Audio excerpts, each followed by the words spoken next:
Hey guys, Loki series finally आ चुकी है और वो सारे स्ट्रीमिंग के रिकॉर्ड्स ब्रेक कर रही है डिज्नी प्लस के लिए। ऑफ कोर्स हम जानते हैं कि लोकी एमसीयू में मल्टीवर्स को इंट्रोड्यूस कर रही है, जो सेटअप करेगी फेज 4 की मूवीज और शायद फेज 5 की मूवीज को भी। लेकिन साथ ही साथ इस सीरीज में एक नॉस्टैल्जिक फैक्टर भी है, खास करके एपिसोड 1 के ओपनिंग सीन में, जहां हम फिर से एवेंजर्स एंड गेम के टाइम हाइस्ट वाले सीक्वेंस को देखते हैं, बट इस बार लोकी के पर्सपेक्टिव से। इंटरेस्टिंग बात यह है कि वो सीन सिर्फ लोकी सीरीज को ऑसम नहीं बनाता, बट अगर हम ध्यान से देखेंगे तो इवन हमें पता चलेगा कि रूसो ब्रदर्स ने एवेंजर्स एंड गेम बनाते टाइम बहुत सी छोटी छोटी डिटेल्स का ध्यान रखा, जिसका फायदा अब लोकी को मिल रहा है। इस वीडियो में हम लोकी और एवेंजर्स एंड गेम के इस सीन के कुछ डिफरेंसेस और सिमिलरिटीज की बात करेंगे। शुरू करने से पहले अगर आप इस चैनल पे नए हो तो सब्सक्राइब जरूर कर लेना, सो दैट आपको हमारे लोकी सीरीज के रिलेटेड अपडेट्स रेगुलरली मिल सके। So without wasting any further time, let's get started.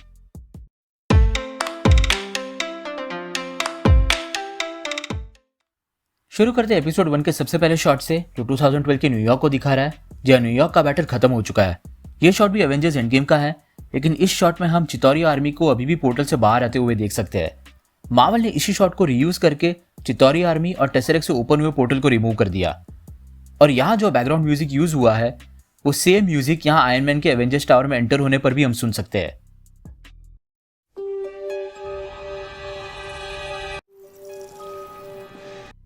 फिर उसके बाद आता है ये एवेंजर्स टावर का शॉट क्राइसलर बिल्डिंग के पीछे। अब एवेंजर्स एंड गेम में ये सेम शॉट था, लेकिन इसी क्राइसलर बिल्डिंग पर 2024 का आयरन मैन भी था, जो सब पर नजर रख रहा था। इस लोकी वाले सीन में iron man already Avengers tower के अंदर पहुंच चुका है। अब ये वाला सीन एग्जैक्ट सेम सीन है एवेंजर्स एंड गेम का, लेकिन उसके बाद वाला शॉट जिसमें क्रिस एवंस का क्लोजअप लिया हुआ है, वो एवेंजर्स एंड गेम का ही क्रिस एवंस का अल्टरनेट टेक है एज लोकी, जो यहाँ मार्वल ने लोकी सीरीज में यूज किया हुआ है। फिर हम एंटमैन को भी देख सकते हैं टोनी के राइट हैंड पर, जब वो ब्रीफकेस बंद कर रहा है, जो कि एग्जैक्ट एवेंजर्स एंड गेम का सीन है। अब यहाँ पर जब सारे एवेंजर्स एलिवेटर में जा रहे हैं लोकी को लेकर, तो मैक्सिमम ऑक्यूपेंसी की वजह से हल्क को अंदर आने के लिए कोई अलाउ नहीं करता।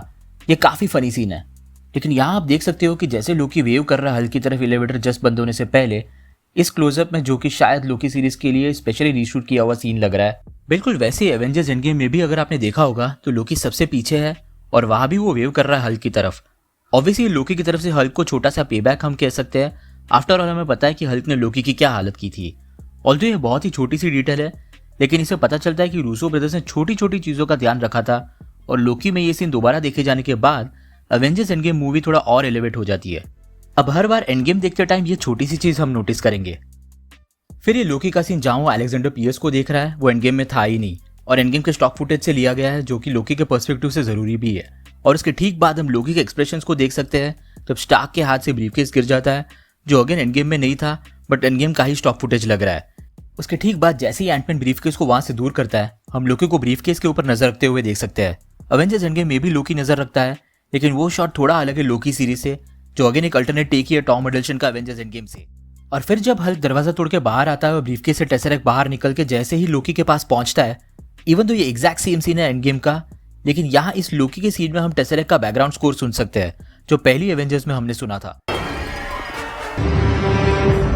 अब ये बताता है कि लोकी के पर्सपेक्टिव से टेसरेक्ट कितना जरूरी था और वो कितनी वैल्यू करता है उसकी। और ये हमने दोबारा थॉर रैग्नारॉक में भी देखा, जब वो ओडिन के वॉर से टेसरेक्ट फिर से चुरा लेता है, जो अल्टीमेटली एवेंजर्स इन्फिनिटी वॉर में उसकी डेथ का रीजन बनता है। फिर जब लोकी टेसरेक्ट लेके भाग जाता है, तो एंड गेम में लोकी के गायब होने के बाद थॉर फिर से लोकी को ढूंढना स्टार्ट करता है। लेकिन यहाँ लोकी में हमें वो सीन नहीं दिखाई देता, क्योंकि सब कुछ यहाँ लोकी के पर्सपेक्टिव से दिखाया जा रहा है। लेकिन ये आवाज थॉर की हम यहाँ पर भी सुन सकते हैं, जो धीरे धीरे फेड हो जाती है,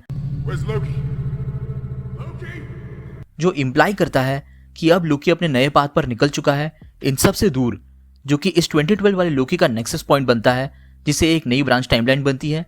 और आगे की स्टोरी तो हम जानते ही है कि टीवीए क्या करती है लोकी के साथ। तो कैसा लगा आपको ये एक्सप्लेनेशन और comparison video Avengers end game और लोकी के बीच? नीचे कमेंट सेक्शन में जरूर बताना। अगर आपको वीडियो पसंद आया हो तो उसे लाइक जरूर कर देना, और अगर आप इस चैनल पे नए हो तो सब्सक्राइब करना मत भूलना। हम रेगुलरली ऐसे वीडियोस पब्लिश करते हैं। हमारे रिसेंट वीडियोस को देखने के लिए यहाँ पे क्लिक करें। Thank you so much for watching guys, stay safe.